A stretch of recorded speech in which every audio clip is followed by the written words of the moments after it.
মই চ্যালেঞ্জ কৰিছোঁ, মই ঈশ্বৰ আল্লাহৰ শপত কাই কৈছোঁ, আমাৰ সূৰ্য দেৱতা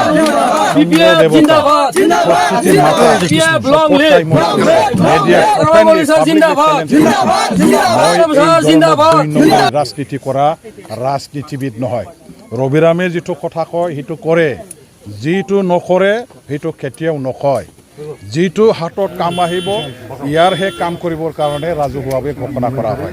মই আজি চ্যালেঞ্জ কৰিছোঁ, যিবিলাকে নিৰ্বাচনী তপ দিবৰ কাৰণে এই আধাৰশিলা স্থাপনৰ এটা নাটক কৰিছে বুলি ক'ব বিচাৰিছে, মই তেখেতসকললৈ মুকলি প্ৰত্যাহ্বান জনাইছোঁ যে তেওঁলোকে মিছা বুলি যদি প্ৰমাণ কৰিব পাৰে, আজিৰ পৰা জিন্দগীত আৰু মই ৰাজনীতি কৰিম, মই ৰাজনীতি চিৰস্থায়ীভাৱে ত্যাগ কৰিম।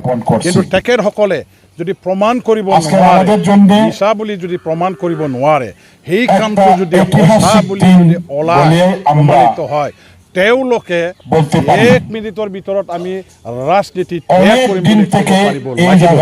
সেইখিনি তেখেতসকলৰ সাহস আছেনে? টেণ্ডাৰ হৈ গ'ল প্ৰতিটো কাম।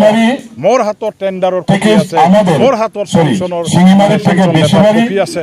মই তেওঁলোকৰ নিচিনা ৰাইজক ঠগাই ভোট আদায় কৰি ৰাজনীতি কৰা এই প্ৰকৃতিৰ লোক মই ৰাজহুৱাভাৱে আজি তেখেতসকলক চ্যালেঞ্জ কৰিছোঁ। মই এজন সংগঠন কৰি অহা ছাত্ৰ নেতা আছিলোঁ।